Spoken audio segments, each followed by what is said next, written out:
이제 이렇게 사실은 뭐 아니 마이크로 하셔야 돼요. 마이크? 아니 거기 마이크 있잖아요. 마이크. 예, 알겠습니다. 네. 뽑아드릴까요? 아, 괜찮아요. 네, 그렇게 하시죠.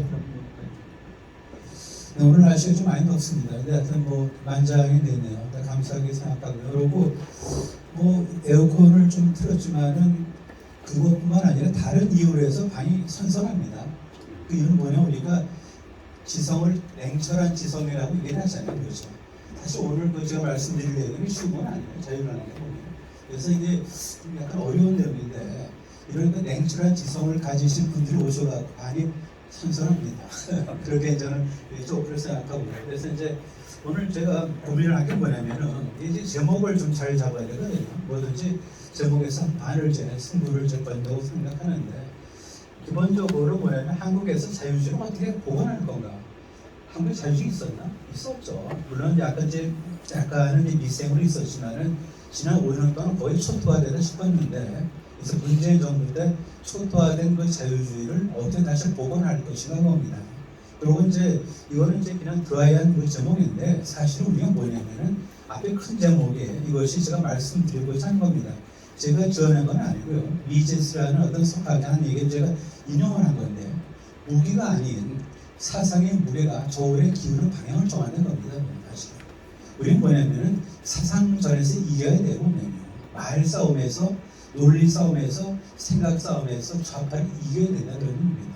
그래서 보면은 사상의 무게가 저울의 기울는 방향을 정한다. 이게 얼마나 그가 함축되고 명문입니까? 그래서 우리는 뭐냐면은 한국에서 자유주의가 복원되기를 기대하고 실제 복원될 수 있도록 마땅한 노력을 기울이자 이렇게 이제 서두를 전해드립니다. 네.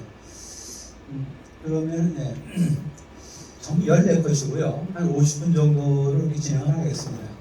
공산당 선언의 유령, 이거 아직도 대한민국을 배회하고 있어요. 보면. 어디서 민노총에 바로 지금 그 위를 배회하고 있습니다. 이게 공산당 선언이요. 1848년에 만들어지고요. 그 자체 선동이에요. 그 자체가 뭐냐면은 두 가지로 이루어져 있는데 노동자들 잃을 게 없다. have nothing to lose. 잃을 게 없다. 그냥 사람들은 뭐죠? 격해지는 거죠. 잃을 거라고는 사슬 빼는 건 아무것도 없다. 그런 얘기입니다. 그래서 두 번째 뭐냐면 뭉치면은 세상을 얻을 수 있다고 봅니다. 얼마나 섬뜩합니까? 체인 빼는 거 잃을 게 없는 당신들. 하지만 뭉치면은 세상을 얻을 수 있다라는 선전선동이 사실은 공산당 선언이에요. 따라서 좌파들은 이론보다도 어떻게 보면은 선전선동으로 출발한 겁니다. 지금요. 네, 그렇죠, 지금요. 그런데 그 아래 보면요.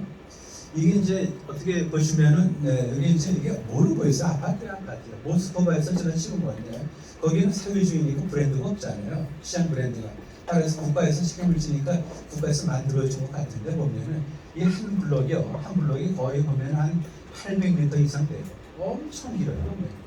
그러니까 보면 여기 아마 우리나라로 치면 한 내부만 한 5 정도 인구가 다 들어간 것 같은데 이겁니다 보면. 그래서 제목을 달게 선동을 한 사람 10명을 따잖아요. 엘리트로서 그렇죠. 하지만 선동의 대상이 된 사람들은 바로 이런 현실을 직면하는 이겁니다. 이걸 봅니다. 따라서 지금도 보면은 공산당 선언의 유형이 배회하고 있는데 그런 배회하는 그런 민노총이 힘을 갖고 있고 그들이 지향하는 어떤 사회주의에 대해서 우리가 아직도 미련을 갖고 있는 게 아닌가 하는 생각이 들어서 첫 화면을 이제 구성을 해봤습니다. 네. 두 번째 뭐냐면요. 뭐 따시는 거죠. 마르크스가 얘기한 유토피아는 뭐냐면은 따는 거예요. 능력에 따라서 일하고 필요에 따라서 뭐죠? 배분. 능력에 따라서 일하고 필요에 따라서 배분을 받는다 이런 얘기입니다. 그렇기 때문에 어떻게 보면 좋은 거로 연결한 거죠. 능력에 따라서 능력이 있으면 일하고 없으면 안 해도 되고 필요하면 능력이 없다 손치더라도 분배받을 수 있는 권리가 있다 이런 얘기인데 이것이 결합이 안 되는 거죠. 그 이유는 뭐냐면 결국은 능력에 따라서 이런 걸 가지고 필요에 따라 분배 요구량은 충족을 못 시키는 거죠. 능력에 따라 일하면 능력을 다 감출 거 아니에요.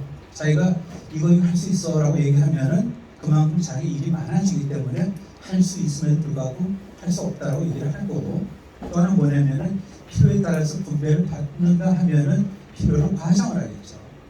나는 뭐 노부모를 모셔야 되고 아들이 뭐 지체가 조금 좀 부자연스럽고 둥둥둥둥해서 이렇게 되는 거죠. 그렇기 때문에 결과적으로 능력에 따라서 생산한 걸 가지고 필요에 따라 분배 요구량을 채우기가 턱없이 부족하니까 늘 만성적인 물자 부족이 시달리고 그래서 망했다 여기다 보면 이게 말이 안 되는 거죠. 그 다음에 이제 오른쪽 가장 극적인 건데 보면요, 결국 뭐냐면은 체제가 달라지면요, 체제가 달라지면 이런 인간의 모습이 이제 나오는 거죠. 이 보면은 여기 아시다시피 이게 연합뉴스에서 찍은 거예요. 제가 찍으면 큰일 납니다. 보면 이건요.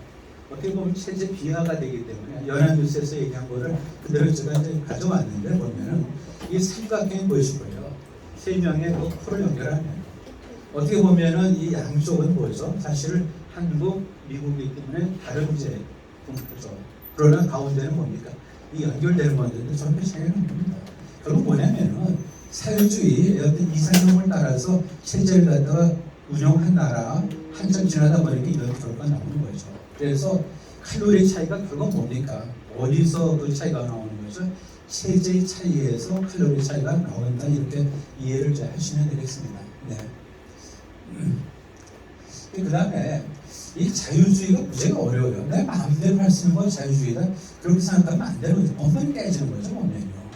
그렇기 때문에 우리가 자유주의를 깊이 이해해야 되는데 이게 세 센텐스로 구성을 했지만 이게 쉬운 얘기는 안 해보면요.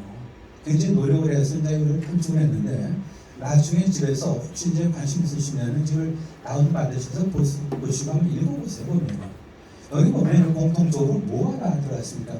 이 발견이 다 있습니다. 공통적으로 보면. 그러니까 쉽게 말하면은 누가 설계해서 그게 아니고 보면은 자생적으로 만들어진 거를 사람들이 발견한 결과로서 자유주의다 이렇게 이해를 하시면 되는 겁니다. 보면. 그게 키가 되는 거죠. 그럼 하나씩 좀 곱씹어 보면요. 자유주의 역사가 뭐냐? 통치자를 믿지 못했어요. 통치자를 믿지 못해서 정치 권력에 일정한 제한을 갖다 가했던 겁니다. 예를 들어서 마그나 칼타 옛날이죠. 명예혁명, 시민혁명, 전부 다 뭐냐면은 정치 권력, 그 당시에 절대 왕정에 일정한 어떤 제약을 가했더니 뜻밖의 좋은 결과가 발견됐다는 겁니다. 그건 뭐냐면 개인 자유 확대의 결과를 기록한 것이 바로 자유주의 역사도 겁니다. 따라서 우리가 설계한 게 아니고 보면요, 뭔가 어떤 절대 권력에 뭔가 어떤 그 일종의 족쇄를 세우고 개인이 어떤 자유를 확대시켰더니 결과적으로 이렇게 잘 되더라 그겁니다. 보면요. 그다음 두 번째도 중요한 건데요. 일단 자본주의 경제에서는 뭡니까? 개인 소유권 인정이 되잖아요. 따라서 사유재산권 인정이 되기 때문에 그걸 기초로 해서 거래를 합니다. 거래를. 자기 필요한 사람을 쫓아다니면서 거래를 하는 거죠. 지금. 그런데 사유주의에서 뭐냐면은 그런 거래가 안 되는 게 뭐냐면은 기본적으로 사유재산이 없잖아요. 그렇기 때문에 모든 걸 국가가 책임을 지고 다 계획하고 통제해서 자원을 배분해 준 겁니다. 따라서 시장이 없는 사유주의, 그다음 모든 것이 시장에서 결정되는 자본주의로 이해를 하시면 되는 거죠. 그러면은 이 사적 소유권을 기초로 해서 거래가 이루어지면은 자생적인 질서로서 시장이 만들어지는데 그 시장에서 각자 처지를 개선하는 노력을 하다 보니까 남들이 이렇게 지시하고 통제하는 그런 사회주의 속에서 두 구성원이 살아갈 때 필요한 기술과 또는 뭐 나름대로 어떤 과학 그런 거를 체득한 것 이걸 비교해 보니까 훨씬 더 자유세계에서 기술을 잘 발견하고 또 발전시키더라 이런 얘기입니다. 이것도 바로 뭐냐면은 다시 읽어드리면요. 여기 이제 이걸 발견했다 이런 얘기죠. 여기 보시면요. 천천히 좀 읽어볼게요. 사적 소유권의 바탕을 준 자생적 질서 보시면 됩니다. 사적 소유권의 바탕을 준 자생적 질서로서 시장 경제 하에서 구성원이 중앙당국의 명령에 의해서 만들어진 인적 질서보다 그들의 지식과 기술 개발 능력이 더 잘 발휘되는 것을 발견했다 그 얘기입니다. 그러니까 자유를 허하면은 그 자신의 가진 것을 모든 것을 다 모아서 최선을 다해서 다 활용할 수 있다 그런 얘기입니다. 그럼 세 번째 제일 중요한 건데 정의, justice라는 게 뭐냐면 학자나 그런 판사에 의해서 발견될 성질의 것이기 때문에 법을 제정 권한을 가진 사람이나 기구가 자의적으로 만드는 것이 아니다 그런 얘기입니다. 이것도 얼마나 중요한 겁니까? 정의라는 건 발견된 그러니까 모든 사람들이 공감하고 맞아 이렇게 발견된 그런 거지 실제 법을 제정할 수 있는 권한을 가진 사람들이 자의적으로 만든 것이 아니다 그 얘기입니다. 따라서 이것이 자유주의에 대한 어떤 직관적인 이해가 되는데 이 세 가지 공통적으로 뭐냐면 전부 다 발견, 그다음 발견이 들어간다 이겁니다. 이걸 한번 혹시 기회가 되시면은 댁에서 좀 곱씹어 보시면은 이제 감사하겠습니다. 네. 그다음에 또 우리가 이제 상대방이 우리를 좀 공격을 할 때 말이죠. 상대방은 여기 약점이라는 생각하고 공격을 할 거예요. 따라서 상대방이 공격하는 어떤 그런 점을 우리가 미리 알고 있으면 방어가 편하잖아요.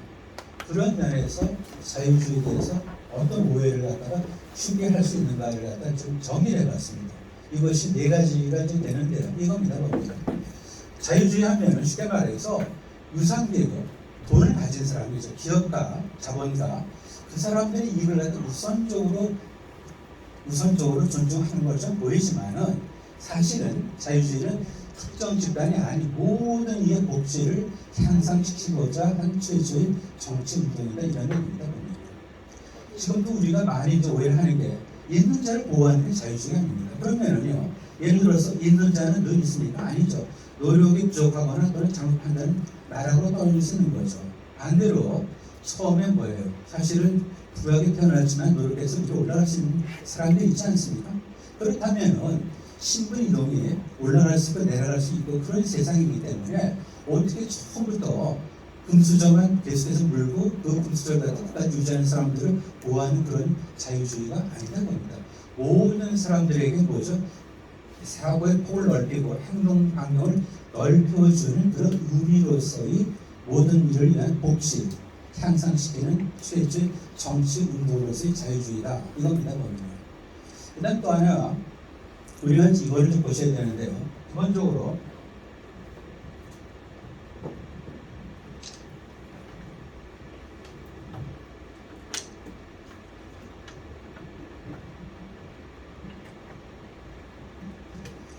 우리가 대비를 해야 될 게 뭐냐면 자유노동하고 노예노동이죠. 노예노동은 보면은 굉장히 좀 비참하지만 한편 보면은요 주인이 시킨 대로 하면 기본적인 뭡니까? 생계에는 다 책임을 져주는 거 아닙니까? 우리 옛날에도 이제 노비도 보면은 주인이 다 먹을 걸 줬습니다. 그러면은 이것이 왜 자유세계에서는 없어지냐? 제도를 협판해서 그렇게 해서 된 것도 있겠지만은 노예노동하고 그다음에 노예노동이 아닌 자유노동의 생산성을 비교해 보니까 누구에게 뭐 예속돼서 노동하고 일부에 뭐죠? 소장료를 갖다 주는 그런 사람하고 그다음에 자기 판단에 따라서 노동을 하고 수확을 하는 그런 이제 자유로운 그런 이제 노동자에 해당된 농민을 갖다 비교해 보니까 훨씬 더 노예 노동이 아닌 이런 자유 노동의 생산성이 높다고 합니다. 그래서 여기에 자유주의가 노예 제도를 떨칠 수 있었던 근본 이유가 뭐냐?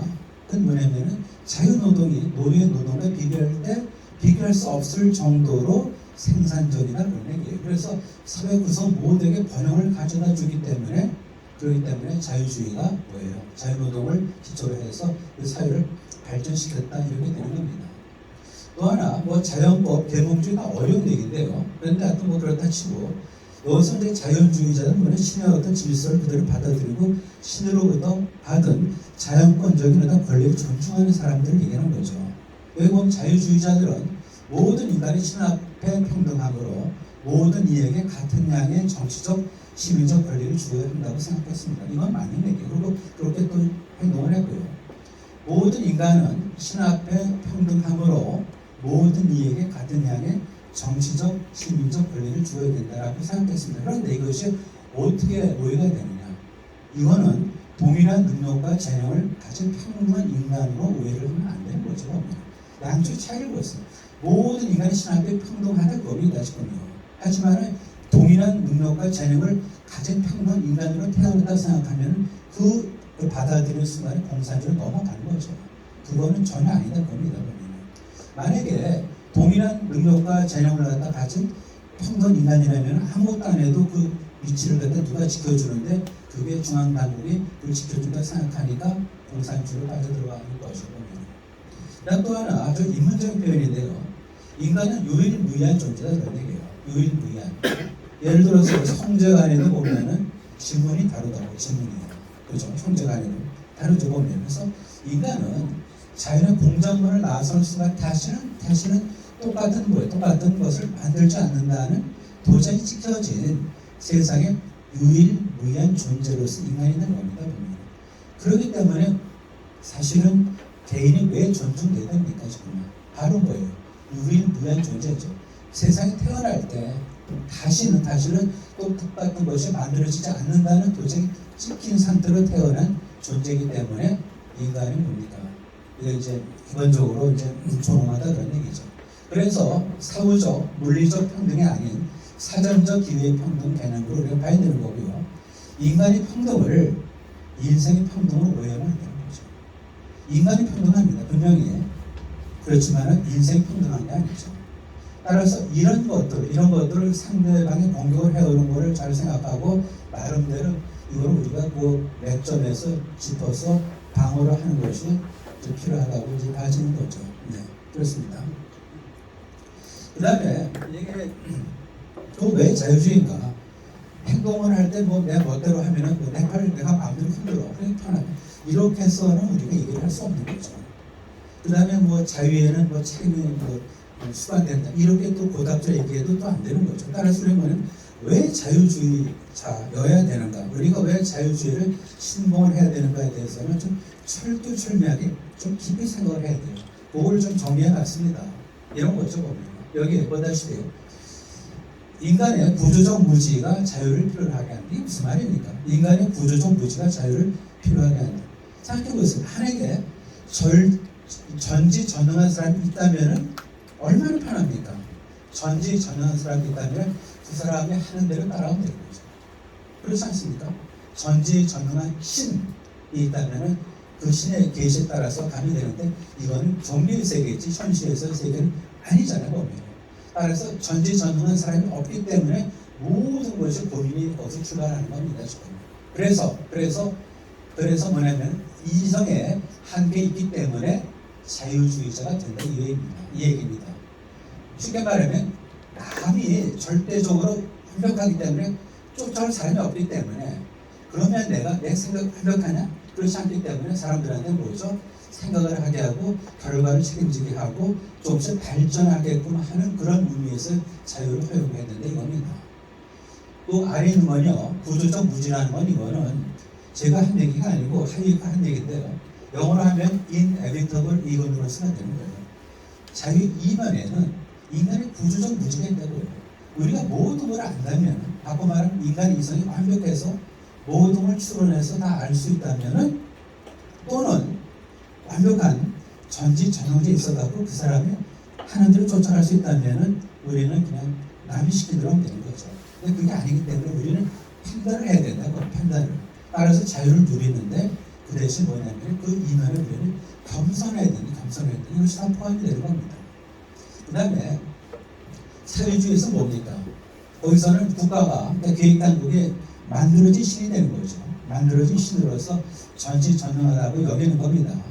그러면은 이 만들어진 신이 전지전능하다고 여겨지는데 실제로 그렇습니까? 그렇지 않죠. 아까 말씀드린 대로 사회주의에서는 시장이 없다고요. 보면 거래되는 게 없다고요. 그렇기 때문에 사유재산권이 인정되지 않으면 거래가 안 일어나고 가격이 형성이 안 되고 그럼 비싸고 싸고 귀하고 또는 귀하지 않고 이걸 판단을 못하는데 어떻게 필요한 거를 적재적소에 이걸 취해서 적재적소에 이거를 갖다가 자원을 갖다 배분합니까? 이건 좀 불가능한 거죠. 그렇기 때문에 사유재산권이 인정되지 않는 그래서 자발적 교환이 이루어지지 않고 시장이 존재하지 않으면은 결국은 설계와 계획을 해서 일종의 복잡계인 경제 질서를 인위적으로 만들어낼 수 없다는 거죠. 그래서 체제가 뭐예요? 비효율이 쌓이다 보니까 어떻게 됩니까? 무너지는 그런 결과가 되는 거죠. 네. 그 다음에 두 가지를 묶어서 우리가 이제 결론을 내릴 수 있는 건데요. 이겁니다. 자유주의자들은 국가가 전지전능하지 않기 때문에 개인에게 선택의 자유를 주어야 한다. 그리고 그런 자유가 자생적인 질서로서의 시장을 갖다 만들어서 경제 활동을 갖다 조준해 준다라고 이제 인식을 하는 거죠. 그래서 우리가 왜 자유주의자인가? 결과적으로 전지전능한 사람이 없다. 우리가 인간 인생 완벽하지 못하기 때문에 항상 뭐 시행착오가 있을 수 있다. 따라서 우리가 자유가 허해지되 그 대신 우리의 선택에 대해서 결과를 책임지고 조금씩 질서를 발견하고 나은 쪽으로 나간다 이런 얘기로 이해를 하시면 되겠습니다. 네. 그 다음에 이제 국가 개입주의는 뭐냐면은 이제 문재인 정부가 얘기한 거죠. 뭐 나름대로 뭐 내 삶을 책임지는 국가라고 얘기를 하는 거죠. 그래서 국가 개입하면은 다들 거 하지만은 국가 개입할 때 뭘 합니까? 전쟁합니까? 그게 아니잖아요. 보면. 따라서 하이에크가 얘기하기를 이 사회주의 또는 국가 개입주의를 얘기하는데 시장 질서의 최대 위협으로서 이걸 인식하는 거죠. 네. 그래서 좀 다시 이제 조금 더 어려운 얘기라 좀 반복을 해드리는 건데 결국은 그 사회주의라는 건 뭐냐면은 자생적인 시장 질서를 갖다 사람 이성을 가지고 고안해서 이걸 대처하겠다는 거 맞지 않습니까? 근데 이것이 가능합니까? 아니에요. 그런데 사회주의가 왜 호소력을 갖고 있습니까? 뭐냐면 사람이 본능적으로 반길 만한 것을 갖다가 약속하는데 그 이유가 있는 거죠. 인간은 평등하다, 인생도 평등하다. 사실 국가가 구성원의 책임을 갖다가 안 지면 안 되지. 이런 식으로 하다 보니까 뭡니까? 사실은 선전의 결과로서 사회주의가 퍼져나가고 받아들여지는 것이 논리적인 측면에서 아관을 들여다보면 굉장히 허술하다 이렇게 이제 말씀을 좀 드릴 수 있는 거죠. 네. 그다음 또 하나 지금 여기 뒤에 뭐 가는 건데 보면은 우리가 이건 뭐 나중에 다시 좀 설명을 드릴게요. 좀 시간 좀 보고 있어서 그다음에 이게 지금 제일 어려운 얘기 중에 하나인데요. 사회주의는 시장이 부자하지 않아요. 그럼 지식의 문제로부터 자유롭지 못하는 거죠. 이겁니다. 좀 쉬운 예를 좀 들면요. A에서 B를 조금 이제 철로를 놓는단 말이죠. 철로를 놓는데 OHC A에서 B를 놓는데 옵션이 두 개가 보면 하나는 뭐냐면은 터널이 있는데요. 터널이 있는데 그거를 뚫고 지나가는 그런 철로를 놓을 건가? 아니면은 터널을 뚫지 않고 돌아가는 뭐죠? 우회하는 철로를 놓을 건가? 그럼 어떻게 생각해요, 우리는? 좀 쉽게 말하면 공사비를 비교해서 공사비가 싼 쪽에 선택을 할 겁니다. 그러면은 만약에 터널을 뚫으면은 그만큼 뭐죠? 레일이 적게 필요가 되겠죠. 직선으로 가니까. 그렇지만은 터널을 갖다가 이제 뚫으면은 그 대신 이제 엔지니어링을 갖다가 뭐 해야 되니까 그만큼 이제 뭐 철로의 길이는 짧아지지만은 이제 터널을 뚫기 위해서 측량도 해야 되고 등등등 해야 됩니다. 그러면은 우리가 판단할 때 뭐 공사비를 갖고 해야 되는데 시장이 없는 그런 사회주의에서는 어떤 것이 더 경제적인가 어떻게 판단하시겠습니까? 판단이 안 되는 거죠. 따라서 시장에서 우리가 모든 물건값이 정해지기 때문에 어떤 것이 귀하고 어떤 것이 귀하지 않고를 판단하는 거죠. 만약에 노동이 귀한, 그 다음에 자본이 귀한 그런 경제에서는 귀한 거를 세이빙하는 쪽으로 생산을 이루어낼 겁니다. 옛날에 우리가 경공업 제품을 많이 만들어서 판 건 뭐죠? 자본이 부족하기 때문에 풍부한 노동을 갖다 이용해서 싸게 만들어서 비교유가 있는 걸 갖고 우리가 경제를 건설했잖아요. 이것이 시장이 있기 때문에 생산 요소 가격이 있고 따라서 선택 A하고 B하고 어떤 것이 한목적적이고 더 싼 비용으로 건설할 수 있는가를 판단할 수 있는데 시장이 없을 때는 이것이 불가능한 거죠. 이거를 말씀드리는 겁니다. 여기 보시면 그래서 왼쪽은 조금 좀 정독을 하겠는데요. 이게 이제 중앙 당국의 계획을 세울 때는 엄청난 지식하고 정보가 필요하죠. 그렇지 않습니까? 지식과 정보가 필요해요. 그런데 다양한 지식과 정보는 뭐예요? 국가 모으는 공식 통계로 한정되잖아요. 보면. 국가 모든 데이터를 모을 겁니다. 모으는 거죠. 그런데 지식과 정보는 어디에 분포되어 있어요? 개인 이해 당사자 간에 사적으로 분포되어 있기 때문에 계획 당국이 이를 취합하기 어려워. 따라서 정부가 취득한 또는 구독한 공식 통계와 지식은 경제에 존재하는 그 많은 지식과 정보의 극히 일부분에 국한되는 거죠. 따라서 부족한 지식과 정보에 입각해서 세운 계획이 최선의 결과를 가져올 수는 없는 거죠. 그래서 사회주의가 무너진다는 얘기입니다. 이겁니다. 그러니까 다시 올라가면은 시장 구제 그렇기 때문에 지식의 문제가 봉착되고 그래서 합리적인 선택을 못한다 그런 얘기가 되는 거고 오른쪽 보시면은 시장 경제에서는 국가화된 의사결정이죠.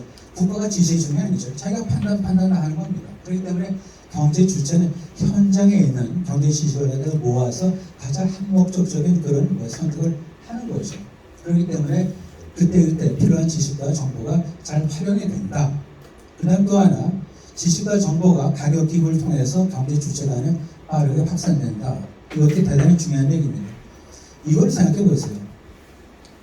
여러분이 이제 그 강원도 산길을 가는, 요새는 좀 덜한데, 옛날에 이제 그 커브길 같은 데서 딱지를 많이 떴다고요. 앞차를 따라가는데, 강원도, 옛날에 이제 강원도라 생각해 보세요. 강원도 번호판이 붙은 거예요. 그럼 이제 쫓아가는데, 강원도 번호판을 다른 차가 가다가 서행을 하면 우리가 뭘 생각합니까? 아, 저 사람은 강원도 번호판이니까 강원도 지역을 알고 거기에 경찰이 있어서 단속을 하는구나를 우리가 뭐죠? 앞 사람의 행동을 보고 우리가 유추를 해서 나까지 아는 거 아니에요. 나는 강원도를 모르지만 강원도에 한 사람의 행동을 보고 거기서 행동 유추가 내 지식의 틀을 갖다 보강해 주는 거죠. 이겁니다. 만약에 우리가 정보를 갖다 얻어가지고 어떤 사람의 행동을 했는데 그 행동을 갖다가 제3자가 관찰하고 저 사람 왜 저렇게 했지? 아, 이런 정보를 취합을 해서 이런 행동을 했을 거야 라고 생각하고 아, 이런 정보가 있구나 라고 생각하는 거 아니에요. 따라서 가격 기구라는 게 뭐냐면은 정보를 전달하는 기능을 한다고. 정보를. 그러면 지금 시장에서 뭐예요? 어떤 사람들이 뭐예요? 큰 돈을 벌었다. 그건 뭡니까? 사람들이 많이 팔릴 수 있는 것을 발견한 거죠. 그럼 늦게라도 그쪽에 가면은 내가 가서 뭡니까? 나한테 돈을 벌 수 있는 거 아니에요. 그런데 사회주의는 그렇게 기민하지는 않죠. 모든 걸 갖다가 뭐예요? 다 취합을 해갖고 중앙으로 올려서 거기서 판단해서 이것이 필요하니까 해. 이렇게까지 내려올 때는 뭐예요? 너무나 많은 시간이 걸리는 거죠. 따라서 결국 지식과 정보를 어떻게 효율적으로 이용하느냐 하는 것이 대단히 중요한 그 변수가 되는데 사회주의는 거기서 시장 경제에 비해서는 비교할 수 없을 정도로 낙후되어 있다는 겁니다. 그렇기 때문에 사회주의가 낙후되어 있을 수밖에 없다 그런 얘기죠. 이렇게 이해를 하시면 되겠습니다. 그래서 제일 아래 보시면요, 여기 이제 보면요, 부족한 저쪽에는 지식과 그 정보의 효율적 이용 면에서 개인주의는 시장 경제 비교가 되지 않는다. 이렇게 이제 보시면 이제 되겠습니다. 이제 우리나라 얘기를 좀 해볼게요. 이제 편합니다. 지금 보였더니 우리나라 얘기니까. 문재인이 저지른 5년의 그 역사적인 폐악을 좀 봅시다. 이게 빨간 글씨를 좀 간절했는데, 우리가 너무 뭐 이렇게 뭐 적대감을 가질 필요는 없지만은 냉철하게는 좀 봐야 되겠죠. 문재인이 저지른 5년의 폐악이다. 뭐 몇 가지를 정리할 수 있는데요. 이 철저한 평등주의에 함몰돼서 자유를 억압을 했죠. 분명한 거죠. 철저한 평등주의에 함몰돼서 자유를 억압했다. 그렇기 때문에 제가 말씀드린 대로 자유주의 보험이 시급하다. 그런 얘기입니다. 그 다음에 문재인이 얘기하는 말이에요. 그 침송한 촛불 정신이 뭡니까? 이거는 결국 강장 민주주의하고 유사 전체주의하고 맞닿아 있는 거죠. 그렇죠. 강장 민주주의는 그건 사실 공산주의에서 하는 선전하는 어떤 수단에서 통과가 되는 거지. 그게 무슨 정신입니까? 그거지. 그들이 침송한 촛불 정신은 결국 강장 민주주의, 그 다음에 유사 전체주의다. 그런 얘기죠. 그 다음에 그들은 흥분하니까 이런 거죠. 정권 교체를 갖다가 건국으로 착각을 한 거죠. 정권 교체를 건국으로 착각해서 개헌의 대체적인 한계를 뛰어넘어서 자유민주주의에서 자유를 빼내버리죠. 물론 정권을 취득하고 나서는 또 조금씩 이렇게 좀 약간씩 어떤 뭐 개헌을 할 수 있어요. 하지만은 내재적 한계를 뛰어넘는 개헌은 그건 아닌 거죠. 아무리 정권을 갖다 뭐 쟁취했다 하더라도 대한민국의 자유민주주의에서 자유를 빼내겠습니다. 그렇게 한 노력을 분명히 했었죠. 네, 그겁니다, 지금. 그 다음 또 하나, 이제 자유우파하고, 그 다음에 이제 이 개입주의하고 어떤 역사를 보는 관인데, 문제는 어떻게 생각했냐면, 과거라는 난장에 올랐던 거인을 스스로 착각한 게 아닌 것입니다. 과거라는 난장에 올랐던 거인으로서 스스로 착각한 거죠. 이게 이제 바로 적폐청산이 되는 겁니다. 근데 전임 정권을 적폐로 모아하고 다시 전임 정권을 적폐로 몰아서 역사 보복의 방아쇠를 당기는 게 바로 문재인의 원인입니다. 그러니까 사실 정리하면은 기본적으로 평등주의 함몰돼서 자유를 갖다 억압한 거죠. 그리고 그들의 뭐야 내세운 어떤 촛불 정신이라는 건 결국은 광장 민주주의하고 유사 전체에 맞닿아 있는 거에 지나지 않고 그러다 보니까 정권 교체를 갖다가 권고를 착각해서 개헌의 내재적 한계를 뛰어넘는 국가의 틀을 갖다 무너뜨린 그래서 자유민주주의 자유를 빼려고 했고 그 다음에 과거라는 난장에 올랐던 거인 사실은 과거라는 거인에 올랐던 왜소한 천재 정권이 그것이 맞는데 경선은 아무것도 없는 거죠. 그래서 과거라는 난장에 올랐던 거인으로서 착각을 한 거다 이겁니다. 네. 그다음에 이제 우리가 이제 자유주의를 왜곡하는 숱한 시도가 있습니다. 이걸 우리가 다 이제 물리쳐야 되는데 김종인이라는 분은 뭐 많이 알려져 있죠. 이런 얘기를 했어요. 김이 모락모락 나는 빵을 사 먹을 수 있는 물질적인 자유가 실질적인 자유다 이렇게 얘기하는 겁니다. 자유 얘기했는데 한번 잘 보세요. 자유를 얘기하면서 자유를 갖다 완전 왜곡하는 거죠. 김이 모락모락 나는 빵을 사 먹을 수 있는 물질적인 자유가 실질적인 자유다. 이렇게 되면 뭐예요? 어떻게 그다음 반전이 되는 거죠? 왜곡이 되는 거죠? 김이 모락모락 나는 빵을 사 먹게끔 국가가 책임을 져야 되지 않냐 이렇게 해석이 가능한 거죠. 그럼 결국 뭡니까? 이게 지금 자유입니까 도대체? 예. 김이 모락모락 나는 빵을 사 먹을 수 있는 자유. 그걸 국가 책임지는 게 자유입니까? 이런 식으로 자유주의를 왜곡하는 거죠. 그러면서 이내 기본소득 주장에 어느 틈에 스물스물 들어와 있는 겁니다. 기본소득이 그거예요. 국가는 뭐예요? 기본적으로 개인에게 뭐예요? 생계를 유지할 수 있는 어떤 실질적인 뭐예요? 자유. 바로 뭡니까 여기에? 물질적인 자유를 갖다가 이거를 누릴 수 있게끔 실질적 자유를 갖다가 줘야 되는데 그 수단이 기본소득이다. 이런 식으로 좀 자유주의를 갖다가 왜곡을 하는 거죠. 그 다음에 경제 민주화도 얼마나 요설인지 보세요. 요설입니다. 한마디로 경제가 정치에 의해서 규율되어야 된다 이겁니다. 경제가 정치에 의해서 규율, 그러니까 정치한 틀 안에 경제를 가둬야 된다고 합니다. 그래서 달리 표현하면 경제가 정치 논리의 지배를 받아야 한다. 이게 맞다면은 그러면은 경제 민주화는 결국은 시장으로부터의 도피, 그 다음에 국가 권력의 안주를 의미하는 거죠. 그러니까 경제가 뭐야? 이건 너는 종이야 종. 따라서 정치라는 그 굴레 속에 넌 들어가야 된다. 그렇다면은 경제 민주화를 주장한다는 건 뭡니까? 시장에서의 어떤 도피, 국가 권력의 안주를 의미하는 거죠. 따라서 경제 민주화는 말이 민주화 들어있지만 사실 경제 노예화가 됩니다. 경제 민주화는 세디즘, 과학적, 세디스틱하고도 연결이 됩니다. 세디스틱. 이건 뭐냐면 너 경제 논리는 나 정치 논리에 기댈 권리가 있어. 그럼 너는 내 시킨 대로 하면 되는 거야. 과학이 바로 뭡니까? 그게 과학적인 바로 뭡니까? 명령하는 거 아닙니까? 지금. 따라서 너 경제 논리는 나 정치 논리에게 기댈 권리가 있어. 이렇게 되는 거죠. 행대 규제만으로 부족해. 따라서 좀 소원하더라도 원천인 구조를 선발하겠어. 그렇기 때문에 조직도 바꾸고 잘못된 해체해도 이런 얘기가 나오는 거죠.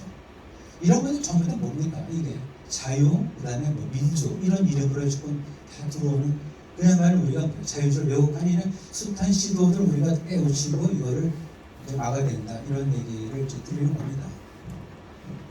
그리고 이제 시간 잘 관리되고 있고요. 그다음 에필로그 다 왔는데 자유주의를 이 땅에 정착시키려면 어떻게 해야 되겠습니까? 자유주의를 이 땅에 착변시키려면 어떻게 해야 됩니까? 에리 프롬의 한 얘기를 한번 좀 보세요. 자유로부터 도피, 인간에게는 보다 큰 권력에 순종하고 불종하려는 내면적인 성향이 있다고 합니다. 참 비극이죠 보면. 인간에게는 보다 큰 권력에 순종하고 주인을 섬기고 노예가 되면서 불종하려는 내면적인 성향이 있다. 책임지기 싫으니까, 리스크가 싫으니까 이거죠 보면. 따라서 우리가 자유주의를 이 땅에 정착시키려면은 자유 무게를 견뎌야 되는 거죠. 내가 선택하고 그 결과를 내가 책임지고. 왜 자유주의? 우리 구조적으로 무지해. 따라서 네가 나를 갖다 통제하지 못하니까 내가 판단대로 하는데 그 대신 내가 지식은 부족하지만 최선을 다해서 이걸 찾아갈 거야. 그래 노력하다 보면 모든 사람들을 위해서 우리가 사회적으로 좀 더 나은 단계로 나아갈 수 있어. 이렇게 설득을 하고 이거를 합의를 해야 되는 거죠. 네. 따라서 자유주의를 이 땅에서 정착시키려면 자유 무게를 던져야 된다. 어떻게 보면 소련에서 미국으로 어떤 사람이 건너왔어요. 풍요의 땅. 근데 가봤더니 안 해요. 그래갖고 80년대 일어난 일입니다. 3일 만에 다시 소련에서 오래니까 소련으로 다시 돌아간다고 했어요. 그 이유는 뭐냐면 미국 오니까 누구도 나를 관심 두지 않는 거예요. 뭐를 시키면 그대로 하면 좋겠는데 나한테 뭐라고 하는 사람이 없는 거죠. 내가 선택해야 되는 겁니다. 따라서 자유 무게를 갖다 이걸 견디지 못하면은 절대 권위에 뭐예요? 불종하고 순종하는 그런 선택을 할 거 아닙니까? 이걸 갖다 아주 예리하게 에리프를 본 겁니다. 그 다음에 저기 자유민주주의 역사는 뭐예요? 결국 한 센텐스예요. 국가 권력으로부터 개인의 생명과 재산, 그러니까 자유죠. 개인의 생명, 재산, 자유를 갖다 지켜온 투쟁의 역사예요, 지금요. 이거 아닙니까, 지금요? 따라서 생명과 재산과 자유를 지키는 그런 투쟁의 역사이기 때문에 그 결과 내가 얻은 자유, 이겁니다, 지금. 그런데 마침 뭐예요, 이걸 갖다가. 무슨 자유는 당연히 있는 거고, 국가가 시킨 대로 하면은 해피엔딩이 된다고 생각하는 거, 그거는 우리가 받아들일 수 없는 거죠. 앞에 말씀드린 건데, 영국의 권리장전이요. 마그나 칼타하고 연결되는데, 독립선 미국이죠. 불란서 신혁명, 모두 국가라는 절대 권력과의 투쟁에서 승리한 결과, 이 과정을 기록한 겁니다. 그러면 여기 빨갛게까지 제가 일부러 강조한 게 뭐냐면 쟁취한 시민적 권리로서의 정치 자유, 쟁취한 거죠. 쟁취한 시민적 권리로서의 정치 자유가 시장과 연결되면서 시장과 결합되면서 오히려 반영이 된 거죠. 그러니까 정치 자유가 있어서 안 되는 거죠. 그 정치 자유가 선택권이 자유경제가 시장에서 결합되면서 오늘의 번영이 이루어진 것 같은 겁니다. 그런데 또 역설적으로 시장경제 최대 적이 뭡니까? 역설적으로 번영이에요. 잘 살다 보니까 어떻게 됩니까? 청년아시 뭐죠? 불평이 많아지고 군대를 아무 때나 요구하게 되고 그러다 보니까 시장경제 크게 망가지는 거죠. 이겁니다, 지금. 그래서 자유주의를 이 땅에 정착시키려면 자유 무게를 견뎌야 된다. 그 다음에 우리 어떤 삶의 계획이 뭐냐? 결국 역사라는 게 뭐냐면 개인의 생명과 재산을 자유를 지켜온 투쟁의 역사다. 예, 이겁니다. 그리고 그러한 정치 자유하고 시장이 결합될 때 비로소 번영이 이루어지는데 그 번영을 얻고 나니까 어떻게 보면 이 번영이 어떻게 만들어졌는지 그걸 모르니까 굉장히 위험하다. 이 얘기입니다. 네. 여기까지 왔고요. 그래서 이제 그 다음에 세대 폄훼하고 세대 갈등을 좀 보는데요. 뭐 길게 말씀드리긴 뭐한데 뭐 틀딱 뭐 젊은 피가 대조가 되는 건데 태극기 부대가 도대체 무슨 말입니까? 태극기 부대라 아니에요. 태극기 부대라 아니에요. 이렇게 폄훼를 하는 거죠. 뭐 틀딱은 다 아시는 거죠. 뭐 나 때는 말이야. 이거는 사실은 뭐 결국은 우리가 얘기를 전한 건 아닌 것 같고 남들이 얘기해서 네이밍이 된 것 같아요. 틀딱 나 때는 말이야 라는 걸 맨날 얘기하는 분들 이렇게 된 거죠. 나 때는 말이야를 말하는 분들. 그럼 이제 거꾸로 물어보자고요. 지난 대선에서 실버 혁명이 없었다면 어떻게 됐을까요? 건국 세력, 그렇죠? 산업화 세력, 민주화 세력으로 실버 세대가 흘린 땀, 눈물. 이게 바로 뭐죠? 이게 대한민국을 세운 원동력 아닙니까? 그래서 어떻게 보면 이 땀과 눈물보다 아름다운 보석은 세상에 없습니다. 따라서 우리들 폄훼된 태극기 부대, 뭐 틀딱, 나 때는 말이야. 이런 세대들이 사실 흘린 땀과 눈물이 이게 대한민국을 갖다 세운 기초가 되는 거죠. 이건 우리가 찾아야 되는 거죠. 찾아야 돼요. 남들이 어떻게 하는지 찾아야 되는 거죠. 그 다음에 이제 지혜하고 무건의 힘을 좀 보시죠. 지혜와 무건의 힘. 이거를 저 우연히 봤는데 제 아시죠? 탁월한 제. 제로 새끼를 한다고 할 꼬아 바치라는 나라님의 명령이 있었어요. 아니 그냥 어떻게 날집도 아니고 제로 새끼를 갖다 한다고 할 꼬아 바치라는 나라님의 명령. 아무도 이 문제를 못 푼 거죠. 이거 어떻게 풀어 이거? 불가능하죠. 그런데 노모가 하는 말 얘야. 노모가 하는 말 얘야. 새끼 한다고 할 꼬아 불에 태우면은 그게 제로 꼬아 맞는 새끼란다. 그게 아닙니까? 이거는 뭐냐? 이거 사실 탈무드 이상의 어떤 그 지혜가 되는 건데 이런 것이 사실 보면은 연륜이 있는 그런 세계가 분명히 있죠. 새끼 한 다발 갖다 꼬아 풀에 태우면은 그게 제로 만든 새끼가 아니냐 이겁니다. 그래서 실버 세대 지혜, 경험을 활용하는 국가는 발전합니다. 실버 세대 지혜하고 경험을 활용하는 국가는 발전하고요. 천재는 뭐 소위 뭐 타고난 그렇지만 경험을 이기지 못해요. 선천적으로 DNA가 있는 거죠. 포텐셜이지만은 산전수전 겪으면서 겪은 그런 경륜을 이기지 못하는 거죠. 하지만 또 경륜은 뭐를 이기지 못합니까? 연륜을 이기지 못하는 거죠. 따라서 그러니까 경륜이 이기지 못한 연륜을 이걸 국가적으로 큰 자산을 생각하면서 우리가 존중하는 그런 사회가 되어야 되는데 이게 바로 지혜하고 무건의 힘이 아닙니까? 이걸 모르고 무슨 젊은 세대가 어떻고 피가 어떻고 MZ세대가 어떻고 이거 보면 우리나라가 참 아직도 보면 깊이 있는 사회가 아니다라는 생각이 듭니다. 이게 다 맞습니다. 여기 이제 마지막 세트 같은데 밀턴 프리드만이라는 분이 계세요.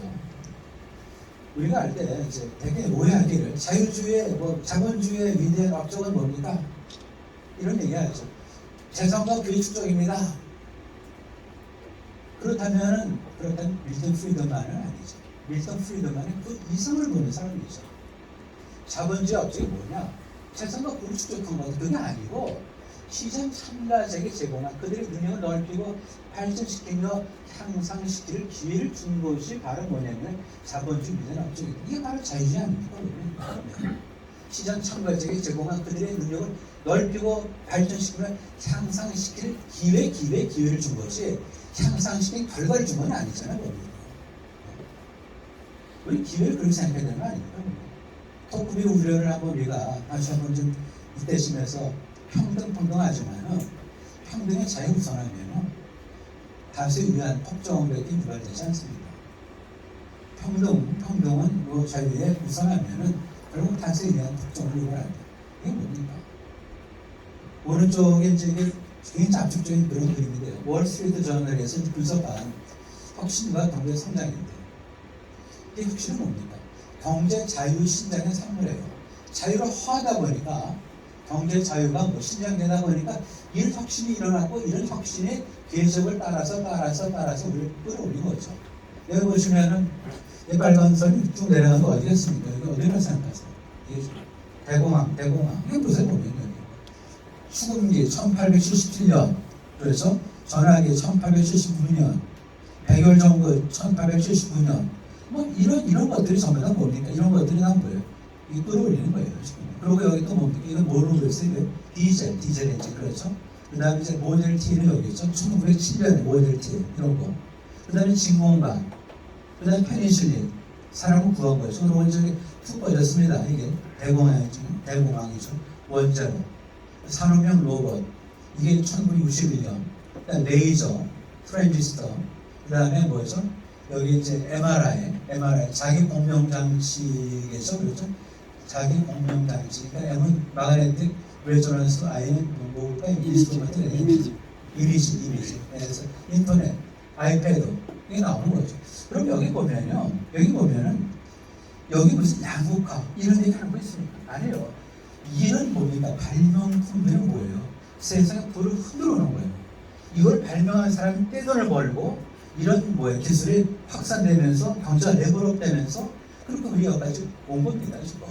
그렇기 때문에 여기 혁신은 자유, 어떤 자유죠? 경제 자유 신장의 산물로서의 혁신이 이렇게 끌고 왔다. 근데 보면 이게 재미있는 게 미국에서 1870년부터 2010년까지니까 137년 동안에 연평균 경제 성장률이 2.1%예요. 140년 동안 매년 2.1%씩 성장을 획득하고 있어요. 이게 바로 뭐예요? 천지개벽이죠, 천지개벽이죠. 예. 여기 무슨 마르크스 도대체 능력에 따라서 일하고 필요에 따라서 분배받는데 이게 어디 나와 있습니까? 여기 도대체 어디 나와 있냐고. 그러니까 역시 뭡니까? 인류 역사는 뭐냐? 자유 확산의 그래서 우리가 자유에 대해서 우리가 이걸 고귀한 걸로 알고 자유주의를 정착시키면은 외국된 평등주의를 몰아내고 우리가 번영을 할 수 있다고 봅니다. 그렇지 않으면은 어렵다 이거죠. 그래서 제가 지금 시간은 정확히 50분을 채웠거든요. 그래서 지금 10분 동안 이제 뭐 질의응답 하시고 네.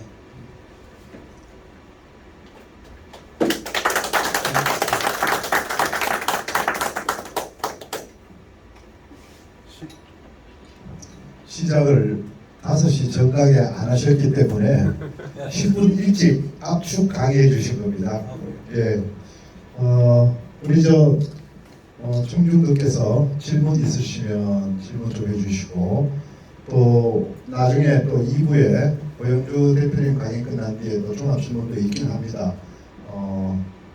자유가 무엇인가?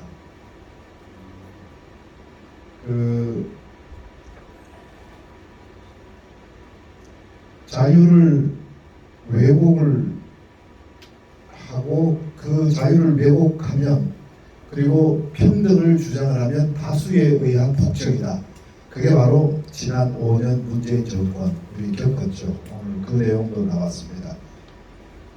철진한 평등주의의 결과를 겪고 우리가 자유주의인데 자유주의에 대해서는 아직도 많은 국민들이 그 정확한 의미를 모르시는데 오늘 조동국 교수께서 아주 사례와 역사적인 얘기까지 풀어서 잘 해주셨습니다.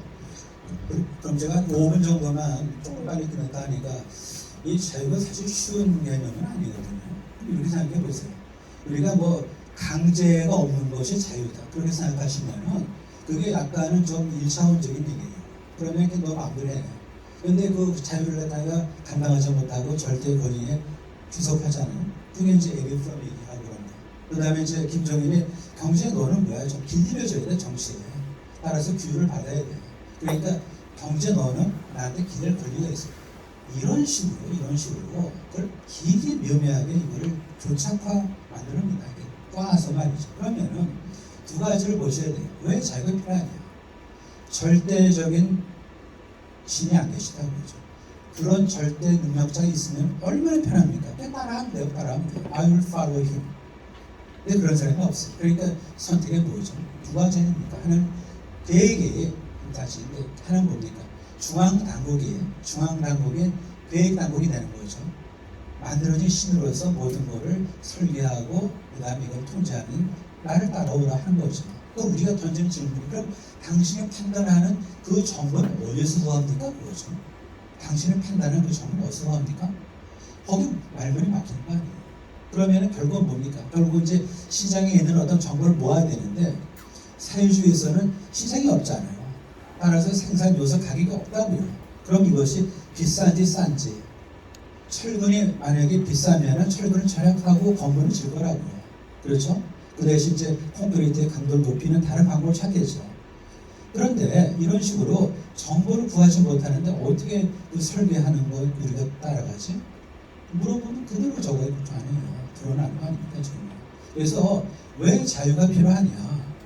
인간의 능력, 인간 이성이 완벽하지 못하고 그 다음에 절대 전능자가 존재하지 않기 때문에 결국 시행착오를 겪을 수밖에 없고 구조적인 무지, inevitable, ignorance가 있기 때문에 자유가 허용돼야 된다 그런 얘기죠. 그러면서 시행착오를 겪으면서 하나씩 비효율이 제거되면서 조금씩 상태가 나아질도록 한다는 겁니다. 그 아까 말한 대로 자유가 바로 뭡니까? 혁신 연결될 때 경제 자유의 사물로서 혁신이 일어나는 건 맞다 그거죠. 그리고 이제 공산주의는 뭐냐면은 이제 그런 능력은 없지만은 사람들이 본능적으로 반길 만한 거를 이거를 찾아서 얘기해 주는 거죠. 본능적으로 반길 만한 거. 인생은 평등한 거야. 그럼 얼마나 편합니까? 모든 사람은 동일한 출발선상에서 떠나야 돼. 이게 가능합니까? 모든 사람이 동일한 출발선상에 떠난다면은 위치를 조정하느라 아무것도 못할 거예요. 우리 뭐냐면은 아까 기억하시잖아요. 신에게서 던져진 존재죠, 법이에요. 그러니까 자연의 공작문을 나서는 순간 다시는 똑같은 거를 다시 안 만든다는 도장이 빡 찍혀서 던져진 존재로서 유일무이한 존재이기 때문에 존엄한 거 아닙니까 지금? 그렇죠. 그런 거를 우리가 인정하면은 각자 던져진 데 출발하면 돼요. 따라서 동일한 출발선상에 쓸 수가 없어요. 어떻게 사실 동일한 출발선상에 씁니까? 외모가 다르고 지력이 다르고 용모가 다르고 다 다른데, 하지만 사람마다 재능이 다 다르잖아요. 그러니까 재능을 잘 살릴 수 있는 쪽으로 가서 흩어지면 되는 건데, 모든 데 같이 어깨동무하고 같이 함께 말이 됩니까? 지금 안 되는 거죠. 보면 아까 말씀드렸지만 인간은 평등하지만 인생이 평등합니까? 자유주의자는 뭐예요? 인간이 평등하다. 하지만 뭐예요? 사회주의자, 간섭주의자는 뭐죠? 인생은 평등하다. 어떻게 인생이 평등합니까? 그러다 보니까 국가 나를 매겨 살려야 되고, 난 국가에 안주하면 되는 거고, 그러다 보니까 어떻게 보면은 모든 걸 국가가 해결해 준다면 얼마나 편합니까? 그걸로 가는 거죠. 그것이 문제가 5년 동안 국가가 고용주가 되겠다 그러는 게 아닙니까? 고용주가 되겠다는 거죠. 네. 고용주가. 그리고 내 삶을 책임지는 국가. 이게 말이 됩니까? 국가의 책임은 뭐예요? 개인의 생명과 자유와 재산을 갖다가 지킬 수 있도록 울타리를 쳐주는 책임은 져야 돼요. 하지만 삶의 내용까지 책임질 수가 없잖아요. 왜? 국가는 무상 국가니까. 그래서 오늘 제 말씀을 듣는데 딱 하나만 기억하세요. 왜 자기가 허용돼야 되지? 인간의 이성은 뭐예요? 한계가 있어요. 따라서 구조적인 무지가 있기 때문에 누구도 뭐예요? 자기가 한 번에 못해요. 하지만 선택을 하고 진화를 하면서 방향 정할 수 있는 거고, 그 다음에 사회주의는 마치 뭐예요? 절대 제가 있는 것처럼, 계획 당국이 있는 것처럼 다 하는 것처럼 하는데 그것이 시행착오더라. 근데 그런 얘기 되는 거죠. 그래서 우리가 이 자유에 대해서 보면은 가능성 그런 걸 열어주고, 그 다음에 젊은 친구들한테 설득할 때도 보면은 네가 하긴 가능에 따라서 얼마나 달려줄 수 있냐. 그게 자유가 아니냐. 네가 산업공상으로 태어나서 거기서 벗어나지 못하면 그게 신분사회인데, 그 신분사회 네가 좀 아빠 찬스, 엄마 찬스 얘기하지 마. 그럼 네가 원한다면 뭐죠? 네 아들, 딸이 아빠 찬스를 쓸 수 있도록 네가 노력해서 네가 더 발전하란 말이야. 얼마든지 설득할 수 있는 거예요. 그래서 우리가 좀 어려운 남론이지만 왜 자유주의자가 돼야 되냐? 왜 자유주의자? 그래서 아까 우리 타이틀을 아까 기억하시나요? 무기보다 칼, 총 같은 무기가 아닌 뭐예요? 사상이 뭐죠? 무게가 저울의 기우는 방향을 갖다가 정한다는 얼마나 명문입니까? 그게 지금 한쪽을 치우친다, 이긴다 그런 얘기예요. 무기가 아닌 사상의 무게로 승패를 저울질하고 이겨야 된다. 따라서 자유 담론에서 외치면은 대한민국은 없다 이겁니다 지금. 그렇게 질문. 네네네. 저도요. 제가 먼저 손 들었는데, 저를 위해서 말을 해준 거예요. 저 마이크 한번 주세요. 무슨 마이크?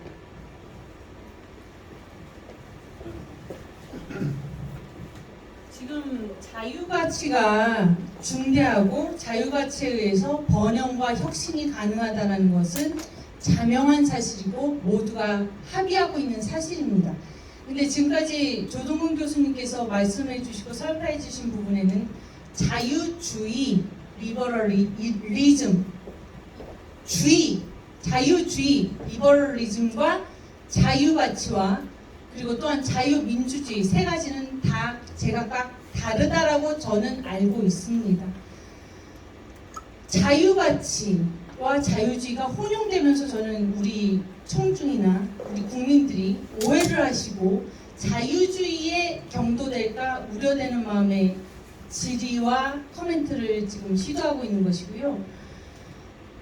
정치적 결집과 결사의 구심점, 이념으로서의 자유주의, 저는 긍정하지 않습니다.